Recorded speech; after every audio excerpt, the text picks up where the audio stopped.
kind of funny. I mentioned this in one of the videos.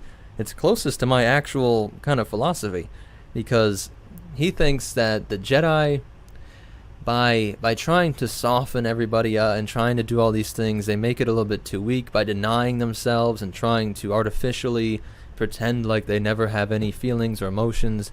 Tenebrous had a funny view of the dark side, which was like that it's this motivating force. You should give into it. You should exert your will.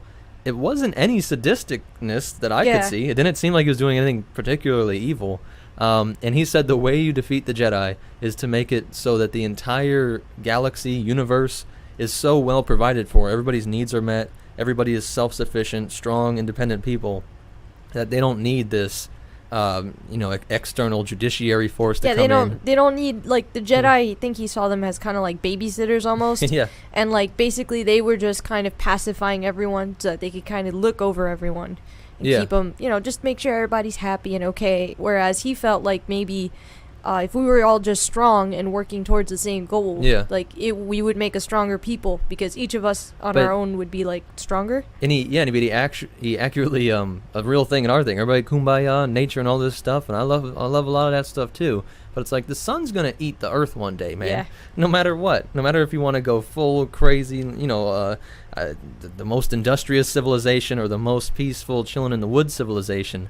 The sun is going to swallow up the planet. Yeah, we the need sun's to apply eat ourselves. Coruscant and Endor. Yeah, well, I mean in real life too. Well, yeah. That's what I mean with Tenebrous. And so Tenebrous sees the dark side as a way to, that we should be exerting our will over nature in order to improve sentient life. Which I'm like, I agree with, man. And the Jedi feel like, no, man, you just got to let the universe do what you got to do and it'll kill you off. And yeah, you're saying, so, like, Tenebrous saw it as, like, all right, the world, the system's gonna end, and we need to find a new system. If we're strong enough to figure out a way to survive with the system ending, or, like, I'm saying that, like, malaria isn't made by, like, big evil capitalists. Oh, well, yeah. Like, the nature wants to kill you.